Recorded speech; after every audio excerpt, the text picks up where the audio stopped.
여러분 안녕하십니까? 더불어공산당, 더불어민주당 전과사범 이재명의 피습 사태가 연일 역풍을 얻어 처맞고 있는 그 본질이 무엇이겠습니까? 이재명이가 당시에 부산대 병원에서 치료를 받았으면 이렇게까지 최대의 역풍에 얻어 터지지 않았다라고 하는 것이 전문가들의 주장 아니겠습니까? 자, 지금 현재 민주당이 이재명 때문에 쑥대밭이 됐습니다. 민주당 자체 조사 결과 총선 부산 열석 가능, TV조선 민주당 총선 대폭망, 정성산 TV 좋아요, 구독, 알림은 큰 힘이 되겠습니다. 더불어민주당이 작년 12월 자체적으로 실시한 부산 지역 여론조사에서 전체 18개 지역구 중 5곳 우세, 1곳 초박빙, 2곳 박빙이라는 결과가 나왔습니다. 2곳은 민주당 지지율이 나쁘지 않아 부산에서 최대 10곳에서 승부를 걸어볼 수 있다는 계산이 선 것입니다. 이런 자신감을 토대로 당 지도부는 부산을 방문해 공격적인 민심 공략에 나섰습니다. 민주당의 자체 조사 결과 총선에서 국민의힘이 강세인 부산에서 최대 10곳, 10석까지 얻을 수 있다는 자신감 있는 보고서. 민주당 관계자에 따르면 유력한 후보들을 대상으로 실시한 자체 여론조사에서 부산 지역구 15곳 중 5%포인트 이상 격차로 앞서는 곳이 5곳으로 나타났습니다. 민주당 현역위원이 있는 사하구 갑, 북강서구 갑, 남구 울 외에 국민의힘이 현역인 2곳도 민주당 우세로 나타났습니다. 민주당은 2016년 총선에서 부산에서 5곳을 승리했습니다. 하지만 압승을 거둔 2020년 총선에서는 3석으로 오히려 고전했고 다시 반전 기회를 잡은 셈입니다. 여기에 1%에서 2%포인트 격차로 엎치락 뒤치락하는 초박빙 지역이 1곳, 5%포인트 이내로 격차로 열세 박빙 지역 2곳도 포함이 돼 있습니다. 현재 지역위원장의 경쟁력이 당 지지율보다 낮아 더 경쟁력을 가진 인물로 거치하면 해볼 만한 지역도 2곳으로 집계됐습니다. 총선이 얼마 남지 않은 이런 상황에서 이런 흐름을 잘 이어간다면 부산에서 민주당 과반 위석 달성이 결코 불가능하지 않다는 분석입니다. 민주당 한 관계자는 이날 기존 후보들의 경쟁력에 새롭게 발굴한 인재들을 적절하게 배치한다면 총선 목표인 부산에서의 9석 달성은 거뜬하다라고 말했습니다. 이번 자체 여론조사에서 2030년 엑스포 유치 실패 여론이 반영되지 않았다는 점도 민주당의 기대감을 더 키우고 있습니다. 국민의힘이 처한 불안정한 상황도 민주당의 호재입니다. 친윤석열계 핵심으로 선거를 이끌어야 할 장제원 의원이 불출마를 선언했고 서울 종로 출마를 선언한 하태경 의원과 국민의힘 소속으로 불법 정치자금 논란 등으로 탈당한 황보승희 의원도 일찌감치 불출마를 선언해 3곳이나 부산은 무주공산이 된 상태입니다. 민주당은 재선 3인방인 최인호, 박재호, 전재수 의원을 필두로 그간 표심을 다져온 인물들을 적재적소에 배치해 기대를 현실로 바꿀 예정입니다. 부산 진갑에 나서는 서운숙 당 최고위원을 비롯해 변성환 전 부산시 부시장이 북강서울에, 최태경 당 총선기획단 위원이 기장군에 나서는 등 출전 채비를 마친 도전자들의 발걸음이 빨라지고 있습니다. 민주당 부산시당 관계자는 이날 장제원 의원이 불출마를 선언한 사상도 민주당 성향이 강한 곳이라며 장 의원이 물러났기 때문에 배재정 전 의원 등 사상에 공을 들여온 민주당 후보들이 힘을 받게 될 것이라고 말했습니다. 사상은 문재인 전 대통령이 19대 총선에서 당선된 지역이기도 합니다. 부산에서 현장 최고위원회를 개최한 민주당 당 지도부도 윤석열 정부의 실정을 강조하며 대안 세력으로서 존재감을 부각하는 데 주력했습니다. 이재명 대표는 부산 엑스포 실패에 많은 분들이 좌절하고 계신 것 같다라며 실패했다고 포기할 것이 아니라 그 이상으로 부산 지역 발전을 위한 투자가 반드시 필요하고 민주당이 최선을 다하겠다라고 강조했습니다. 부산 지역 전세 사기 피해자들과 간담회에서도 이재명 대표는 전세 사기 특별법 개정의 핵심은 선구제 후 구상이 돼야 한다라고 강조했습니다.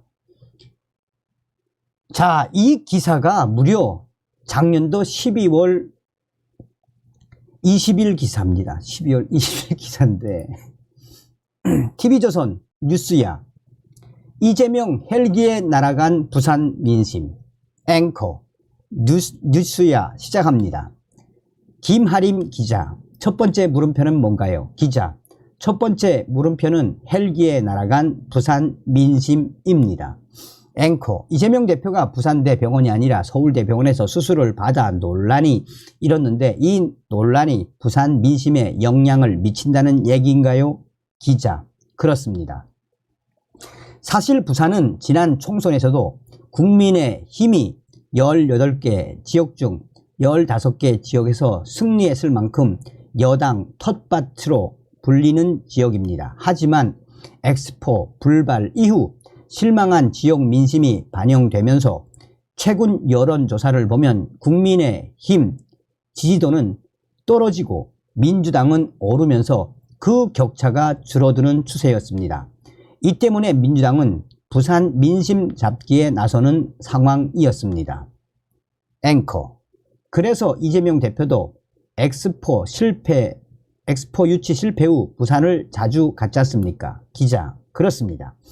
실제 이재명 대표는 엑스포 유치 실패 일주일 만인 지난달 13일에 부산시당에서 현장 최고위 회의를 열며 부산 맞춤형 정책을 내놓았습니다. 이번에도 새해 첫날 봉하마을에 갔다가 다음날 평산마을에 가는 일정 중간에 부산 가덕도 신공항 부지를 방문한 거였습니다. 실제 피습 직전 이재명 대표는 엑스포 실패로 가덕도 신공항 건설이 지연되거나 축소되면 안 된다라며 총력 지원을 약속하기도 했습니다. 지난 13일 더불어민주당 이재명 대표는 다음과 같이 말했습니다. 엑스포 유치 실패 후에 부산을 위한 각종 기반시설 확보 사업도 혹시 중단되지 않을까 많은 부산 시민들께서 우려하시는 걸로 압니다. 또한 지난 2일 우리 민주당도 가덕 신공항 문제는 지연되거나 축소되거나 또는 문제가 생기지 않도록 총력을 다해서 지원하겠다는 말씀을 드립니다. 이재명이는 이렇게 말했습니다. 앵커, 그런데 이재명 대표 피습 후 서울로 이송되는 과정에서 민주당 지도부 발언이 오히려 부산 민심을 자극한 상황이 됐죠. 기자, 그렇습니다. 무엇보다 이재명 대표 피습 직후 정청래 최고위원이 후유증을 고려해 잘하는 곳에서 수술해야 한다라고 말하면서 부산 위력에는 물론 부산 시민들의 자존심을 건드렸다는 지적이 나왔습니다. 여기에 장경태 최고위원은 이재명 대표가 부산에서 치료받았다면 오히려 급한 환자들을 방해했을 것이라고 해명했는데 이 말이 오히려 이제 와서 뒤 안 맞는 변명을 한다라는 반발을 더 키우기도 했습니다. 얼마 전 더불어민주당 장경태 위원은 이렇게 말했습니다.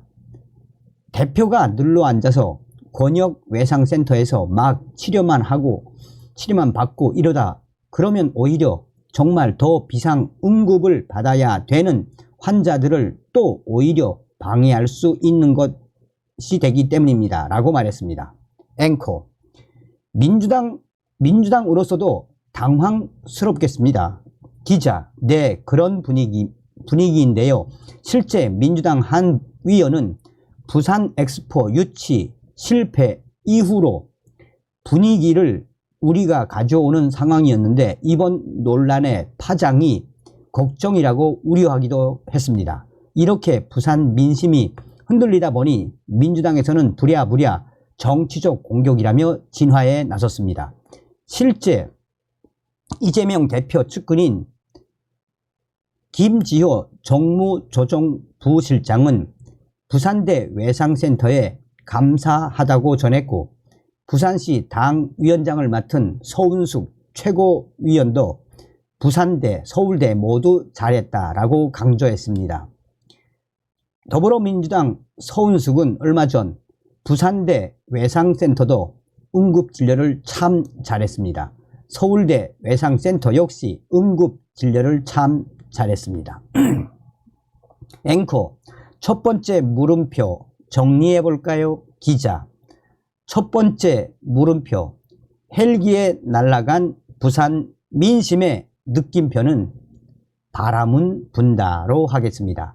앞서 말씀드린 대로 부산은 여당 텃밭으로 불리지만 고 노무현 전 대통령이 부산에서 연이어 출마하며 도전을 이어갔고 뒤이어 문재인 전 대통령은 결국 국회의원에 당선되면서 진보 진영에도 언제든 마음을 여는 포용력을 보여준 지역이기도 합니다. 하지만 이번 이재명의 헬기 논란으로 흔들린 민심이 앞으로 총선에서 또 어떻게 될지는 남은 기간 여야 하기 나름이란 점을 명심해야 할 것 같습니다. 자, 여기에 뭐 수천 개의 댓글이 달랐는데 결국 이재명 때문에 민주당 부산 쑥대밭을 만들어 놨네.